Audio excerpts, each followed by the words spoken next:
आज मैं देख रहा हूं कि बीजेपी के प्रतिनिधि जो जिम्मेदार पद पर बैठे हुए हैं वो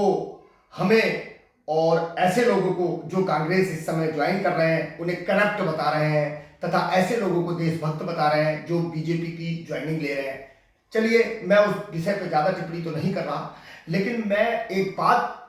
सबके ध्यान में डालना चाहता हूं कि कल ऐसे एक व्यक्ति को बीजेपी ज्वाइन कराकर देशभक्त बताया गया, जिस पर कुछ दिन पहले इसी बीजेपी ने उस पर हमारे राष्ट्रीय ध्वज तिरंगे का अपमान करने का झूठा आरोप लगाकर उसके ऊपर मुकदमा दर्ज करा दिया, उसको जेल भेज दिया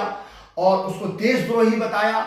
और आज उसको बीजेपी में शामिल कराने के बाद देशभक्त बता रहे हैं। तो मैं ये बताना चाहता हूँ, उन प्रतिनिधियों को भी बताना चाहता हूँ और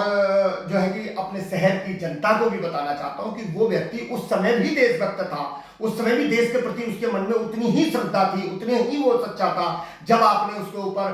तिरंगे का अपमान का झूठा आरोप लगाकर उस पर मुकदमा दर्ज करा दिया और जो है कि उसको जेल भेज दिया। चलिए ठीक है, आज आपने अपनी पार्टी में ज्वाइन करा के वो ये माना तो सही कि वो व्यक्ति देशभक्त है, इस बात के लिए आपको धन्यवाद। लेकिन सबकी नजर इस बात पर है कि क्या उस पर लगा हुआ झूठा मुकदमा अब समाप्त हो जाएगा, वापस हो जाएगा। और अब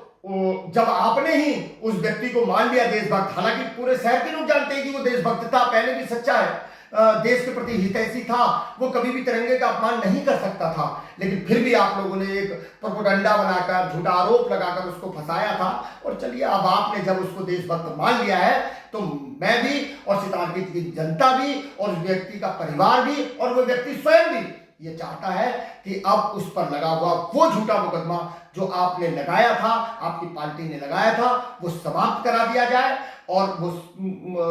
जो है कि बिल्कुल उस पर एफआईआर लग जाए और जो झूठा था ये सबको पता लग जाए कि वो झूठा मुकदमा था, ताकि उसके परिवार को, शहर की जनता को और हम जैसे जिसको आप करप्ट बता रहे हैं, हम लोग भी ये समझ पाए कि वाकई बीजेपी के जो लोग हैं उसके प्रति सच्चे हितैषी हैं।